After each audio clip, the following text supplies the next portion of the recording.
중공군의 2차 공세.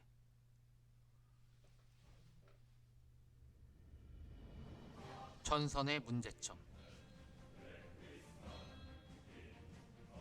11월 초 유엔군은 중공군과의 전투로 상당한 피해를 입었음에도 전선을 정비하기보다 계속 북진을 강행했다. 누가 먼저 압록강이나 두만강에 도달하느냐에 초점이 맞춰져 부대들 사이에는 명예의 경쟁도 있었다. 하지만 그러다 보니 전선은 급격히 멀어졌다. 평안북도 선천에서 함경북도 청진까지 동서로 600km가 넘게 전선이 넓혀지면서 부대 간 간격이 수십 킬로미터를 넘고 있었다. 전선의 균형도 문제였다. 장비를 잘 갖추며 기동력이 좋은 부대들은 상태가 좋은 해안도로를 따라 신속하게 북진했지만 뒤따라 북진하는 부대들 입장에서는 길을 따라 진격할 명분이 없었기에 대부분 상태가 좋지 않은 내륙의 산길을 이용했던 것이고, 기동력이 떨어지는 부대가 좋지 않은 길로 진격했으니 부대 사이에도 남북으로 수십 킬로미터씩 속도에서 차이가 나고 있었다. 게다가 중간에는 험준한 개마고원을 사이에 두고 있었기 때문에 부대 간 소통도 원활하지 못했고 여기저기서 고립된 부대들도 생겨나고 있었다. 개마고원을 바라보고 있는 미군들의 사진이다. 서부 전선의 대참패. 하지만 이런 상황에서 메가더는 전선을 수습하기보다는 대공세를 명령했으니 크리스마스까지는 모두들 전쟁을 끝내자는, 크리스마스 한 달 전인 11월 24일 크리스마스 대공세를 지시하게 된다. 하지만 중공군은 오히려 이때를 노렸다.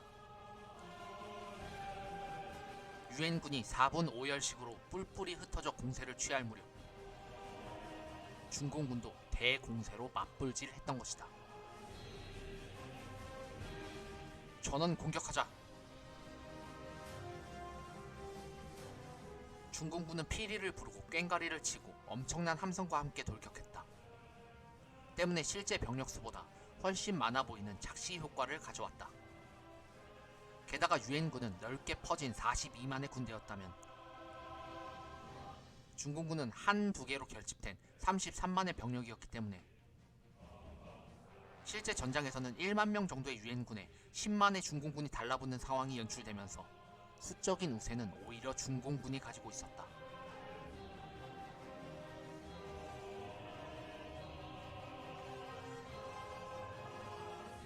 이러한 중공군의 심리전과 엄청난 병력 때문에 당시 미군과 국군이 느꼈던 충격과 공포는 가히 엄청났다. 오 마이 갓! 인민 웨이브! 헉, 인해 전술이다! 당시의 증언이다. 세상에 그렇게 많은 사람을 본 적이 없다. 중공군은 나팔을 불었는데 그것만으로도 오싹했다. 결국 혼비백산한 유엔군은 서둘러 후퇴할 수밖에 없었다. 하지만 이때를 틈타 중공군은 동서로 전선을 두동강의를 냈다. 그런 다음 먼저 서부 전선을 집중 공격했다.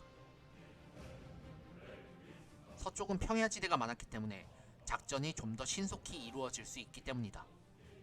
그러자 서부 전선의 유엔군은 뒤도 안 돌아보고 달아나기 바빠. 불과 2주 만에 서부 전선의 유엔군은 모두 38선 이남으로 썰물처럼 빠져나가게 된다. 하지만 서부 전선은 달아났으니 그나마 다행이었다. 동부 전선의 아군은 포위망에 완전히 갇혀버리고 말았던 것이다. 중공군이 서둘러 원산 이남을 막아버렸기 때문이다. 뜨아! 결국 병력과 화력 모두 미군과 국군이 훨씬 우세했지만 중공군은 심리적으로 미군과 국군에게 극도의 피로와 불안감을 주며 전투 의욕을 상실하게 하는 엄청난 성과를 거두게 된다. 여기에는 유인과 매복, 포위와 기습이라는 중공군 특유의 전투 방식을 몰랐던 미군의 정보 부재도 한 원인이었다. 물론 그 이전에 메가더의 오만과 오판도 문제였지만 말이다. 한편 철수하는 부대를 따라 50만 명의 북한 주민도 월남했다. 우익 청년단이 협박하기도 했지만